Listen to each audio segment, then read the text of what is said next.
ये बताइए, electoral bond के माध्यम से बोला जा रहा है 6,000 करोड़ का चंदा ले लिए हैं मोदी जी, कह रहे हैं इतना भ्रष्टाचार। सुनो, भाजपा की 15 के आसपास स्टेट में गवर्नमेंट है, 300 से ज्यादा सांसद है, 6,000 करोड़ रुपए ने चंदा ले लिया। जो बाकी 14,000 करोड़ ले लिया उन्होंने किस बात के ले लिया?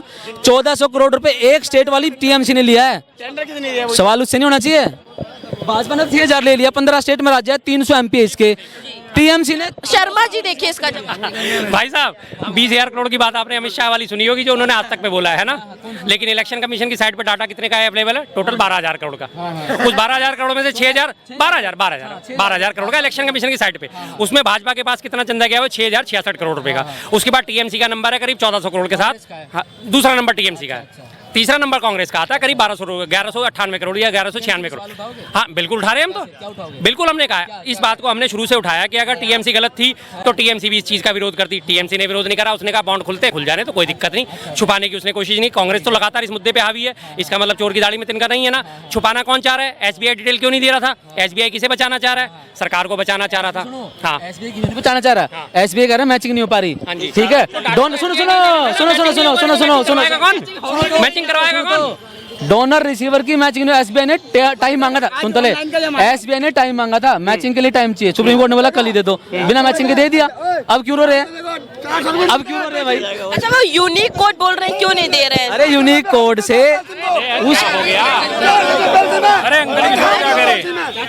उस कोड से देखो, उस कोड से मैचिंग होनी थी कि ये डोनर है ये रिसीवर है, उसे पता लग जाता तो पैसा डोनेट हुआ है वो किसको गया। जब एसबीआई ने बोला कि हमें टाइम दे दो, सुप्रीम कोर्ट ने बोला कल ही दो, अब उसकी वजह से वो कंफ्यूजन पैदा हो रही है। ठीक है, अब आप एसबीआई को बचा रहे हो, आप मुझे बताइए फरवरी से मसला चल रहा था, फरवरी ने सुप्रीम कोर्ट को डायरेक्ट कर दिया था, सुप्रीम कोर्ट ने फरवरी में डायरेक्ट कर दिया था आप सारा डाटा लेके आओ। आप एक तरफ डिजिटल इंडिया की झंडा बरदारी करते हो, डिजिटल इंडिया हो गया, डिजिटल इंडिया होगा। 29 राज्यों में एसबीआई की एक ब्रांच जो है इलेक्ट्रल बॉन्ड को बेचती है, केवाईसी अपडेट करी जाती है, जो खरीदने वाला है उसकी पूरी की पूरी केवाईसी अपडेट होती है, सारा का सारा डाटा मैच हो जाता है। डिजिटल युग है, आप ही कहते हो डिजिटल इंडिया, डिजिटल इंडिया। ठीक है जी, मोदी जी ने इंडिया को डिजिटल इंडिया कर दिया, एक क्लिक मारनी थी, सारी डिटेल सामने थी, आपने मिसमैच क्यों करी? आप एक एक्सेल शीट में ऊपर नीचे कर दोगे तो मिसमैच तो होना ही होना है। आपने टाइम क्यों मांगा था? आपने डिटेल क्यों मांगी थी? बताइए। इलेक्टोरल बॉन्ड जब आए थे, जब अरुण जेटली लेकर आए थे, उस टाइम पे ये हुआ था कि डोनर का नाम जो है पब्लिक ना हो, ताकि उस पे जब नेक्स्ट गवर्नमेंट चेंज हो जाए तो उस पे प्रेशर ना पड़े। ये बात थी ना? तो ये बचाना सुनो, स्टेट गवर्नमेंट तो हर पार्टी की है, अलग अलग पार्टी की भी है, ठीक है, पार्टी चेंज भी होती रहती है। वो रीजन था जब स्टेट गवर्नमेंट ने बोला कि हमें 2-3 दिन का टाइम दे दो, हम ये मैच करके दे देंगे, तो सुप्रीम कोर्ट ने टाइम क्यों दिया? 2-3 दिन की आप बार बार बात उठा रहे हो, मैं कह रहा हूँ फरवरी से, उसने 14 फरवरी से डायरेक्ट कर रखा है सुप्रीम कोर्ट ने। हाँ तब उसने 30 जून का टाइम मांगा था, फरवरी से 30 जून का टाइम क्यों मांगा? और जब उसने कहा मुझे 6 मार्च तक चाहिए तो 14 दिन और 6 20 दिन थे या नहीं थे? आप 2-3 दिन की बात कर रहे हो, वहाँ तो 20 दिन थे पूरे मौजूद भाई साहब। 2-4 दिन का टाइम क्यों दे दिया? फिर आप 2 और 4 6 दिन हुए, 14 फरवरी को सुप्रीम कोर्ट ने डायरेक्ट कर दिया हमारे को ये सारा डाटा चाहिए, 6 मार्च तक डाटा चाहिए। कितने दिन हुए? शर्मा जी सुनो, कितने हुए? आप ये अज्यूम करके चल रहे हो, सुनो आप ये अज्यूम करके चल रहे हो कि इलेक्टोरल बॉन्ड में भाजपा ने घपला करा होगा। शर्मा जी मेरी बात सुनो, सुनो 15 के आसपास स्टेट में गवर्नमेंट है भाजपा की, 300 से ज्यादा सांसद है, गठबंधन के मिला के 350 बन जाएंगे। ठीक है, आप ये सोचना कि अगर ये डेटा आ गया, जब भाजपा के पास इतने सांसद है, टीएमसी के पास कितने हैं? 1400 सवाल उठ जाएंगे, आप खुद गिर जाओगे। अरे घिरे हम तो कह रहे हैं भाई हम तो जनता के तौर पे कह रहे हैं घिरे। मैं तो कह रहा हूँ, मैंने तो शुरू से इस बात को, हम जनता के तौर पे आवाज तो यही उठा रहे हैं, सत्ता पक्ष भी घिरे विपक्ष भी घिरे, जनता का पैसा कहाँ बर्बाद हुआ है पता तो चले, पता तो चले, पता तो चले, सच्चाई सामने तो आए। ये सारी बातें छोड़ो, ये बनाओ कि हमारे देश का प्रधानमंत्री कौन होगा 2024 में। पूछ रहे अगला प्रधानमंत्री कौन होने वाला है 2024? इंडिया गठबंधन से जो भी आ जाए, इंडिया गठबंधन बहुमत में आते हैं तो बिल्कुल मैं तो चाहता हूँ राहुल गांधी बने। आप लोग हंसो मजाक उड़ाओ, कोई समस्या नहीं है मुझे, बिल्कुल कोई दिक्कत नहीं है, मेरी सोच है राहुल गांधी बनने चाहिए, बढ़िया आदमी है।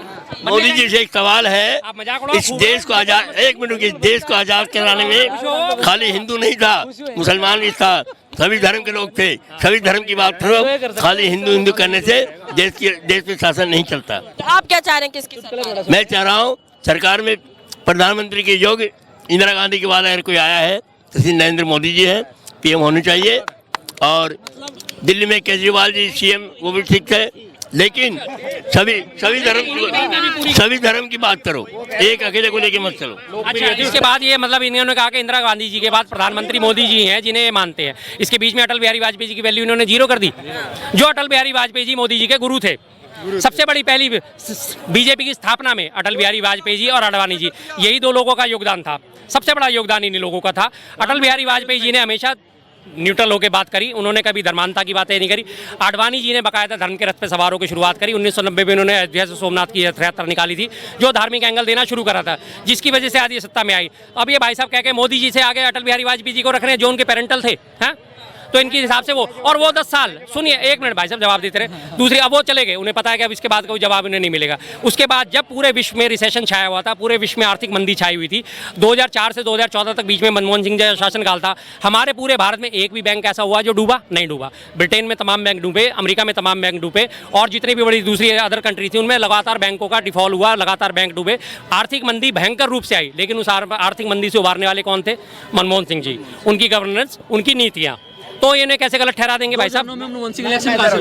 इलेक्शन नहीं लड़े कभी भी। सुनो, अरे नहीं, अरे बात सुनो।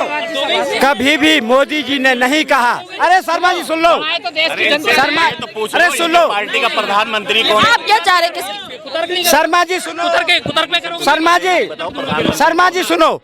कभी मोदी जी ने नहीं कहा कि हमसे पहले जो प्राइम मिनिस्टर आया उन्हें काम नहीं करा। हमें, अरे सुनो, अरे ये आप, हमने जितना काम कर लिया उतनी पिछली सरकार ने कर रहा हूँ, खंडन कर रहा हूँ।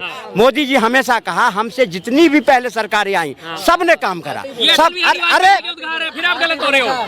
ये अटल जी ने बोला था, ये जितनी सरकारें आई सब ने काम करा, अच्छा काम करा, पर सबसे बेहतर मैं करा। अच्छा, फर्क है, फर्क है। सबसे बेहतर जो काम मैंने 10 साल में करा, अगर कांग्रेस होती तो इतने काम को करने में 100 साल लगते। वो मोदी जी ने करा और सबको दिख रहा है। नंबर 1। अब